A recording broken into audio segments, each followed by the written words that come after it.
And so the Johnson O'Malley Summer School program here at Cocopah is winding down. It's in the last week or so, and you just finished teaching the language component to this, correct? Yes, we have approximately a few more days, over 2 week span. We have this is actually our first day with the upper class, junior high to high schoolers. But we went overtime on our tour, so we weren't able to get into the language. But we will hit it very hard tomorrow when we meet again in the morning. But we're excited how our response was today with the project and the tour with all the questions that they had this morning, going in and seeing all the displays and questions from our students here. And you came up with this method, a bingo method of teaching the language. And what did you think? You've been through this course before. You've had language classes. What was this like for you? I thought it was a good way to learn the language. Mm-hmm. And, yeah, it was pretty, I like it. It was fun because we had developed this back in, I believe it was 2004. We had a language preservation coordinator at the time, and we thought that if we could utilize colors, numbers, animals, different object shapes that, like for example, this we have a chupich, which is an owl. It would be at first using the word in Cocopah, of course, and the definition in English, and of course the image.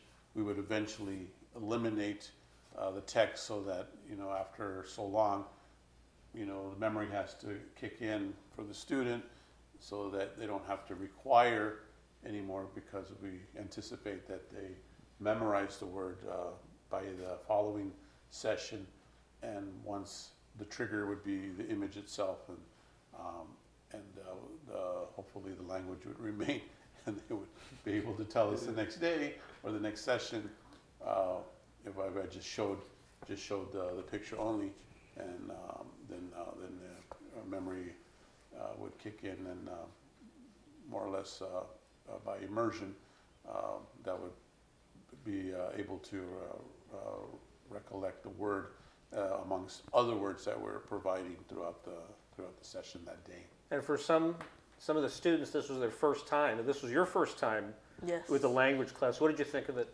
Oh, the language class? Yes. Oh, no, I did it before when I was like really little. Mm-hmm. And I thought it was like fun because they were like showing us the colors. Well, I remember this one time we were like playing Uno, and they were using the cards to show us, and so we had to memorize like the color of the card or something, or if we got a wild card, we had to say the color in Cocopah, the color that we wanted. And Joe, I remember you were having another class, and you were also, these are the younger kids, and you were pointing out that the sound of the word relates to the subject matter when you showed fish and you showed the owl. Talk about that intersection between the sound and the subject or the object. Well, the one in particular that you're mentioning, it was duck. The duck itself, there's some people have different words for different types of animals. Like there's more than one type of duck, species, and the groupings of different types, because there's swans, there's mallards, there's all types of different ducks, of course, and but for the word we have is sha kat kat, and for us it was no different than saying, of course you see a duck and it's an interesting animal, and the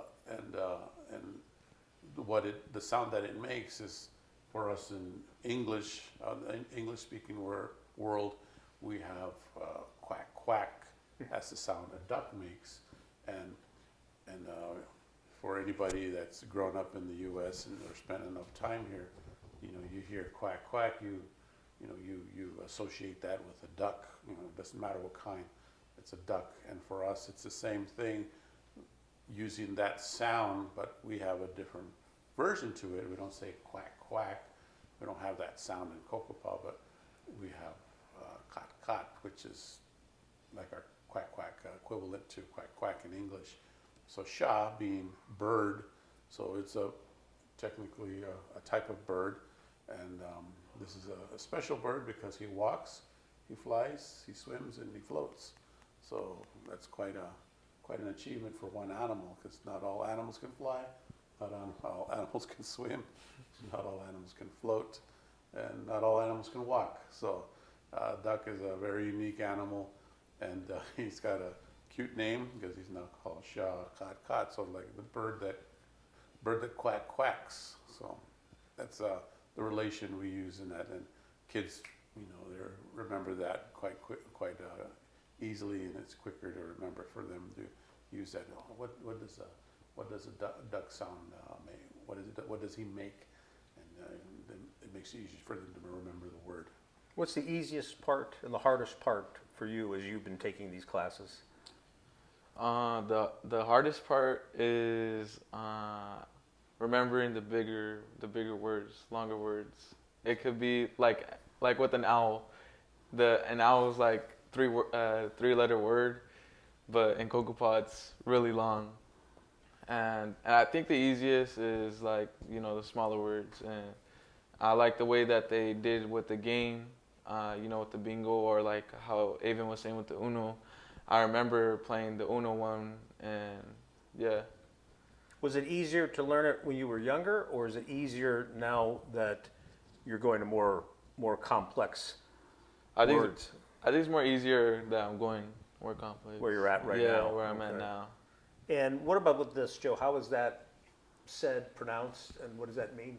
Huac, that's the number 2. Mm-hmm. And just like on our alphabet, it's a one-syllable word. 2, we can change it around too. It could mean 2 people. It could mean different ways of saying it, and the spelling of it changes. And hawak, like 2 people, or just the word itself, huac. And with that, that's again, we show the number and the word, but eventually we'll eliminate the word. So we kind of make the brain work a little bit more harder and trying to remember how the word is how it's said. And how about this one here? Oh, the coyote, yeah, he's bah. I remember that. That was like the one that I've always remembered. I never forgot that one. So when you see it out in You see it for real, in nature, you know what to call it. Yeah. you don't call it coyote anymore. Well, there's definitely a lot to learn, a lot to look forward to. Yeah, it's quite immense. A lot of throughout the years, it's been added onto, developed some more. We've added other words, and of course, after my time with it years ago back when we more or less started this, Uno's been added, and I believe one of our elders was looking into doing Scrabble. So that's really interesting because we're going to be utilizing a lot of big point word letters on that. So especially for this word here, so you're going to make some good points on this one. But that's really good because whatever we can utilize to help our young people or anybody at any age remember how to say these words, tools are what helps achieve that goal, and making sure that that the language is preserved and continues. We want it to still remain vibrant and alive, because language is alive, and we keep it alive by making sure that it keeps going. And hopefully this is not the end. This is not the only thing we're going to be utilizing.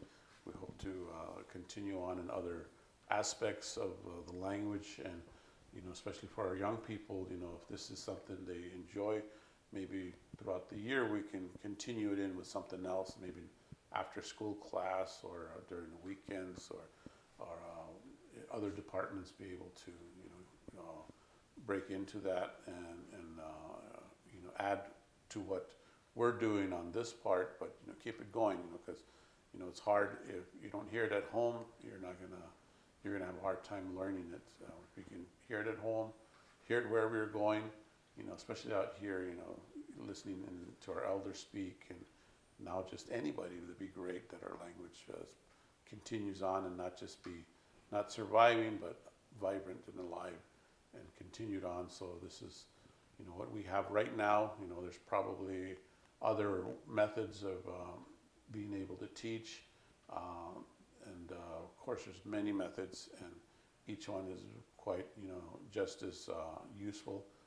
But like for us, this is what we have, and hopefully we can, maybe in the future we can have a dedicated, team or even a department, focus on just doing this. A group of people that are committed and say, let's get this going, so that our young people can have the language in their grasp and use it in everyday life. Sure. And you also have the Cocopah Language Congress. Yes. And you've participated in that. Let's talk a little bit about that. Have you been to it? Have you attended this? I haven't been. Are you aware of it? You were aware Yeah, of it, right? Yeah, it's every Tuesday, barring any events going on.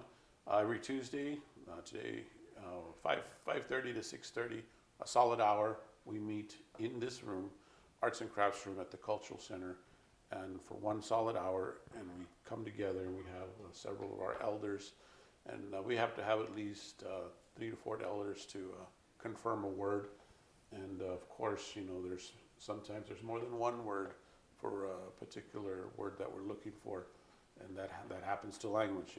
It's called synonyms, and we want to make sure that we don't lose those words, because some families have a word for certain things and others don't, or they might have another word for it, and we want to utilize them both, or all, whoever has that opportunity to share whatever words they have that may have more meanings to it.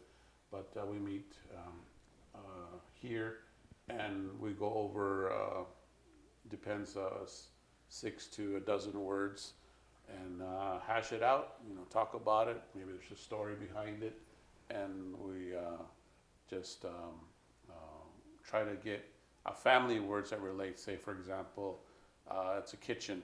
We're going to look at a sink, a stove, spoons, counter, table, chairs, pots, pans, knives, forks, spoons, all those items related to a kitchen. We put those all together, and hopefully, try to see if we can think of anything else. Shakers, you name it, tablecloth, table covers, whatever, and have words for it, and spell it out, mark it down, and then from there we log it in, and if we have a stumper, oh, we don't have a word for this, and somebody says, well, I think there is one, but let me talk to somebody else that might know, and we wherever we can get the ideas, or not the ideas, but the words, and somebody doesn't have it at the moment, they might have it the following week. I know, like, some people come to me, hey Joe, they'll call me like the next day, I know the word now, and it's okay, so they call me, and I have to write it down, and I said, okay, I'll put that down, and then we'll go over it the following week. So, yes, we meet on Tuesdays, 5:30 to 6:30, here in Arts and Crafts room at the Cultural Center, and come on out. It's 1 hour, solid hour, and it's still going, and we appreciate everybody's participation. You don't have to be a fluent speaker. We're not teaching the language. We're just going over words, but you never know. You might have one that we don't know, or might have heard one that grandma, grandpa has spoken and said, I know what they said, and this is how they said it. And we got people that are able to participate in that manner too. So it's a good start, and hopefully to expand as we go along. Eventually, we'll get into deeper into the language and move forward. And between the two of you, what do both of you think, and what do you see moving forward, both of you? Well, I see, like, the language, like, they're starting to I don't know, like say it, like recover it, and the way that they're teaching it, and like the JOM classes, and to the younger ones, like I like the way that it's going, and it's a good way to start. Like Joe says, it's hard to learn, to remember it, to learn it if you're not hearing it every day. So yeah. What do you tell your friends when you guys talk about Cocopah culture and learning about language? What do you guys talk about when you talk about it? Well, I don't really talk about it with them, but Well, you can talk about it with us now. yeah, Okay. I think it's Your buddies. I think it's good that they're bringing it back and teaching it, and I see it going to like show more and more kids. Like at the community center, I know that they have meetings there sometimes in the computer room for the languages. And the words are always there on the whiteboard, so. It's always a good reminder, isn't it? Okay, well, that's going to do it for us for now. If you like what you see with our video podcast and our audio podcast, if you're interested in Cocopah news, events, activities, you can find us on Facebook. You can find us on YouTube. Our news channel is Cocopah Now, and you can also find us on SoundCloud, Stitcher, and all major platforms. And you can also subscribe to our free monthly electronic newsletter. Just head to cocopah.com, look in the upper right-hand corner, and click on the newsletter. We promise not to share your contact information with any outside vendors. And that's going to do it for us for now. Have a wonderful day. Thanks for joining us.